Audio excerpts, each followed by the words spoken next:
Do you remember in school when your teacher would get up and they would lecture and share with you about different things and different subjects, and then when the lesson was over, they would ask, does anybody have any questions? And they would always say, no, no, remember, there's not any stupid question, just the ones that aren't asked.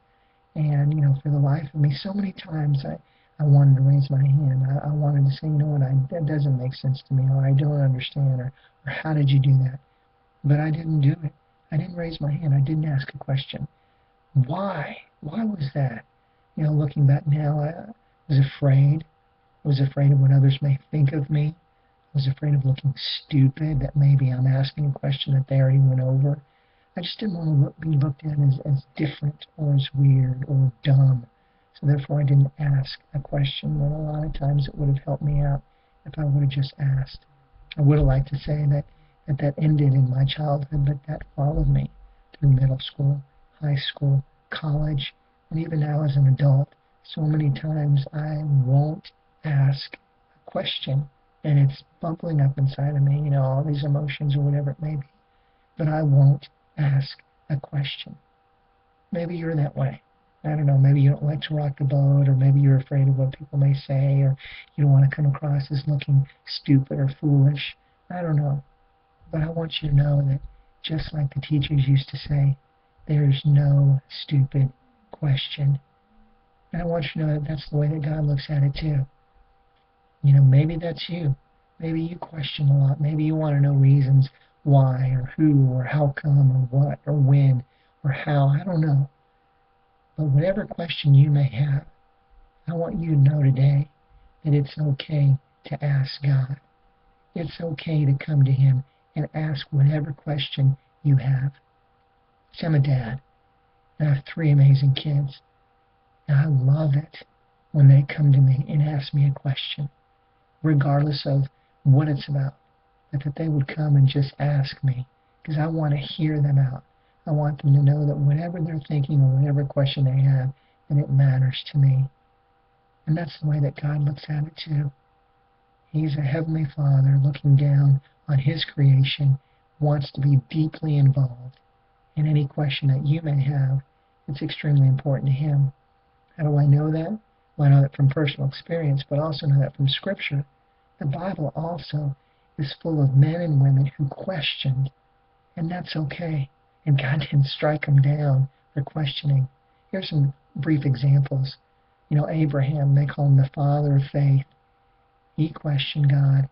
In Genesis 12 and 15, in Genesis 12, He promised him that through him all the nations would be blessed, and He would raise up nations and people through him. Well, Abraham was old, and it was going to be hard and difficult for him to have kids, but God promised him that He would. A couple of years later, nothing happened yet, and so he went to God and he questioned Him. He questioned God's faithfulness. God, are you really going to do what you say you're going to do? And we know through Scripture that He did. God followed up. It took almost 25 years, but God followed up and He did what He said He was going to do. Another guy who questioned is Job.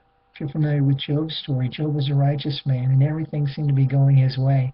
And Satan went to God and said, God, the only way that he's being blessed and he doesn't curse you is because you're protecting him and you're blessing him. Stop it, let me at him, and I promise you that I'll curse him. God said, okay. And Job lost everything but his wife. He even wound up being inflicted with boils and all these sores all over his body.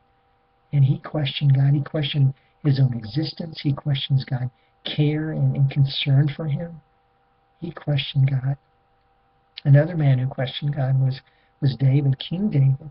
The Bible calls him a man after God's own heart. But even David questioned God. He questioned His timing. He questioned His care and concern for him. He questioned, God, do you see me? Do you know what's going on? Another guy, Old Testament prophet named Habakkuk, he questioned God. He questioned God's justice, His fairness, His goodness. He questioned, God, you see all this wrong going on, but yet you still allow it. Why? He questioned God, and God didn't strike him dead. Maybe somebody we may not think of as questioning God, but did, is Jesus.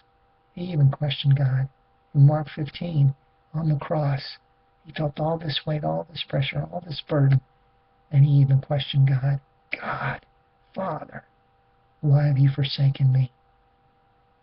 So I hope that these examples, and there are many, I just picked a few, that they'll give you comfort and let you know that you can go to God with anything that you have, and He'll listen, He'll hear you, because you matter, and you are important to Him.